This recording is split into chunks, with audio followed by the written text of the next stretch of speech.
So I'm gonna do it. I'm gonna look for Orlando Inside Out. I've been living in Orlando for almost 2 years, and there's something from my childhood that I've wanted to finally find out about. So I guess I'll just start from the beginning.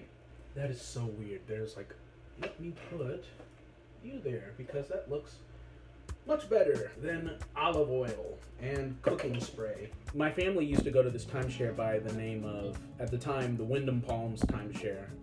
It's now called Mystic Dunes and it's owned by Diamond Resort.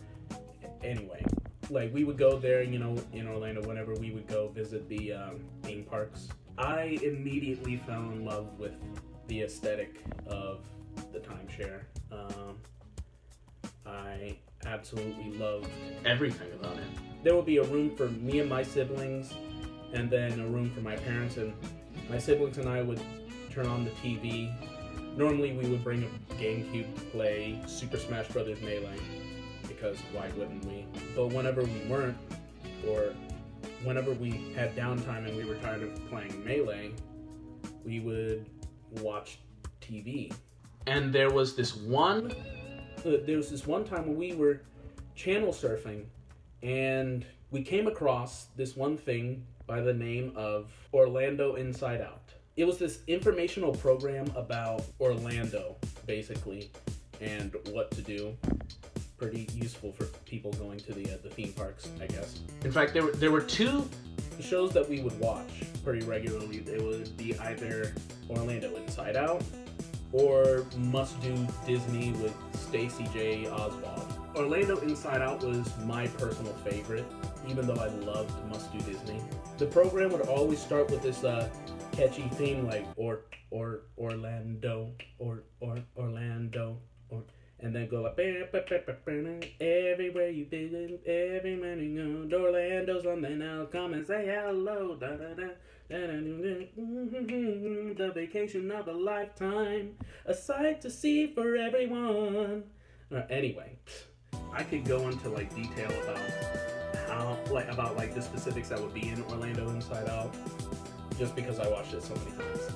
Each time we would go to Wyndham Palms or like Mystic Dunes, it would soon be called, we would turn on the TV, try to find it, and we'd sing the theme song. And one time we even filmed ourselves singing it. We just really loved the theme song so much.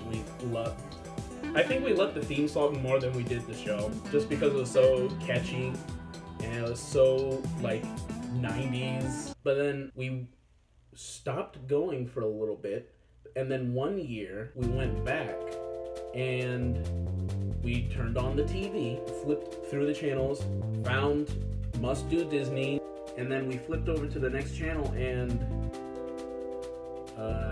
Orlando Inside Out was gone. And obviously it wasn't super important, but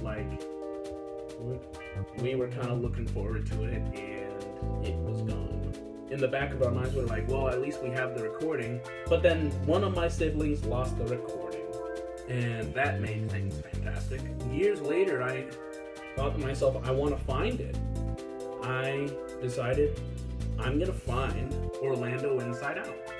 I gotta find it. My first thought was call Mystic Dune. I called them and they told me, oh yeah, call Bright House. Maybe they would know, because they had no idea what I was talking about. But then I called Bright House. Obviously, they didn't know what I was talking about. I remember staying on the phone with them and they were saying and the guy that I was talking to was saying yeah, I'm asking everybody around here and they have they have no idea what you're talking about. That was back I think in 2015, because the next year Bright House defunct it. That's not a word, is it? I had tried Googling Orlando Inside Out, and you can imagine how well that went. And I even tried Googling the lyrics, and I Googled what I could remember of the lyrics. I just couldn't remember what they were saying. All I could remember was that they said, come and say hello. The summer of 2018 came, and I found myself with nothing to do. So I decided, I'm here in Orlando, why not pick up the search again? I started searching. I tried typing whatever I could remember. I tried many things. Everywhere you visit, everything you visit, I didn't know what to type, and I had a really hard time looking it up. But then I typed, and then I remember using the quotations to try to find it, and on the Orlando Sentinel. Holy cow, rides may thrill a higher deity. The first part of the article, written by Mike Thomas of the Orlando Sentinel, is about the Holy Land experience. It was written on August 21st, 1999, and he says a lot of funny stuff about the Holy Land experience. Later on in the article, he types, if I ever go to Dallas, Minneapolis, Baltimore, or Washington, and someone asks me where I am from, I will answer, I have amnesia. This is because I am afraid they may have seen the Orlando Entertainers. They are the latest scheme to promote Orlando. As you read this, they are traveling around in one of those cities, singing and dancing at malls and subways, even at the White House. There are 7 of them, wearing fluorescent leotards. Each has a letter on his or her chest. O stands for outstanding outings. R stands for rousing remembrances, and so on and so forth.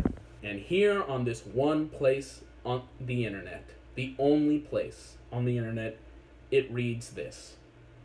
Snap your fingers, tap your feet, and sing along. Every time you visit, everywhere you go, Orlando's something else. Come and say hello. I had found a piece of the puzzle. I didn't think I would find it.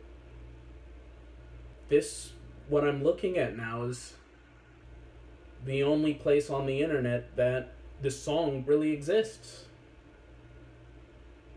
But now it exists here too. They gave their premiere performance at the Marriott's Orlando World Center last week. Word has it that many in the crowd strained internal organs trying not to laugh. I played the tape for some buddies.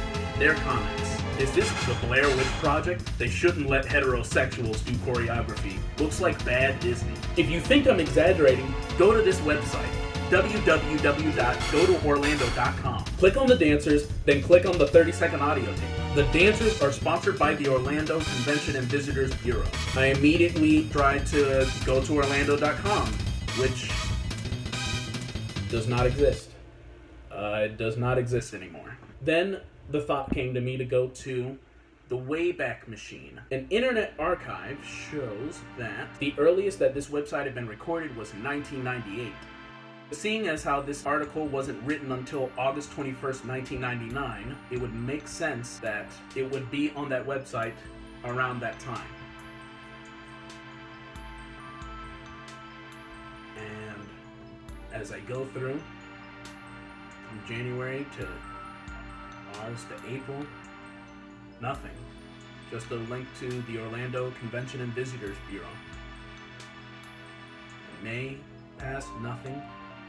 But on October 13th, 1999, there they are. Right here, just as he described. 7 of them, wearing fluorescent leotards. Each has a letter on his or her chest. And it says, click here to learn about the Orlando Entertainers. And obviously, the link goes nowhere because it's the Wayback Machine. But they exist.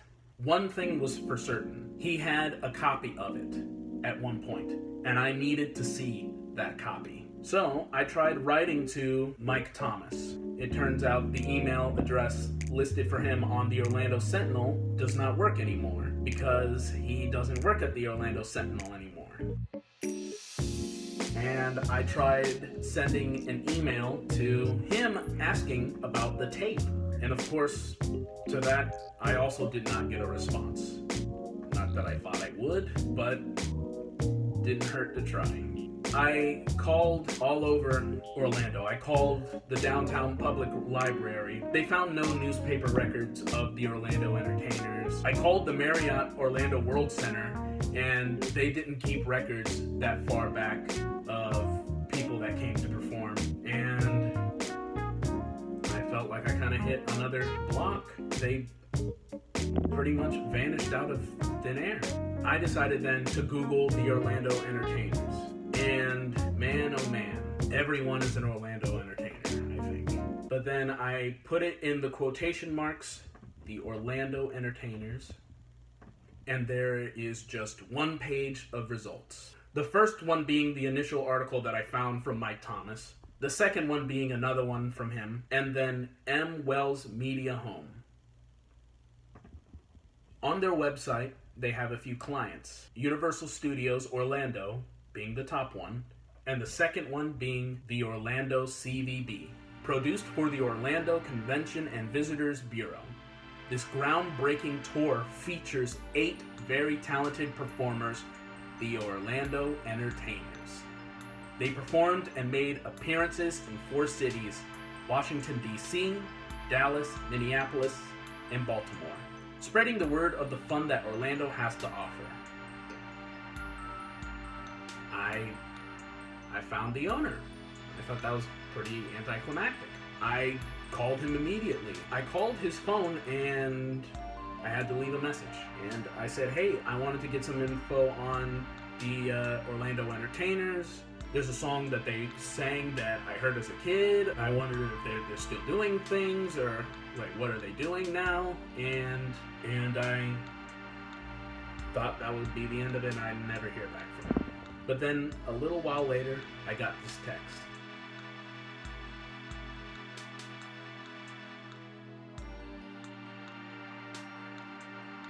I immediately tried texting him back.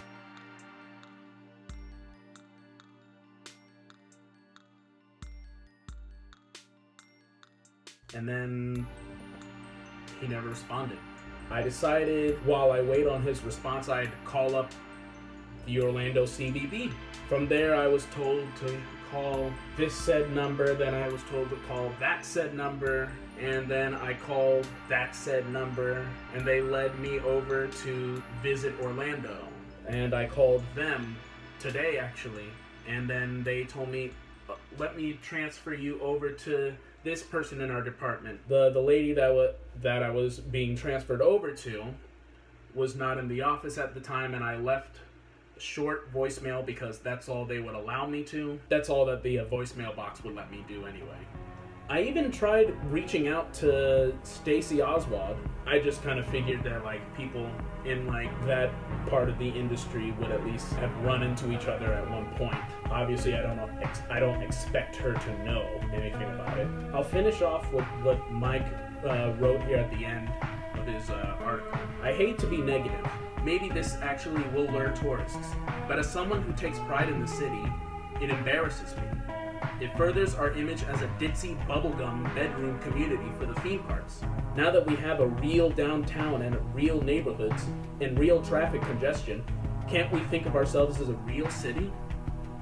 I've lived here for 2 years at this point, and I think of this as a real city, parks and all. Objectively, I don't think that the Orlando Entertainers were that great from what I hear, but they lured me. They lured me here. I absolutely love this city so far. I think they deserve to be remembered a little. I thought they were pretty nice. Granted, I only heard the one song from them, and that's all I'm really basing my admiration for them on. I won't forget about them. But yeah, if anyone out there knows anything about them, please hit me up. Please message me anything you know. Hopefully this video wasn't too long. In the meantime, I'm gonna go try and find them. Oh, this is my girlfriend Madison. I guess I gotta talk to her. Okay, bye guys.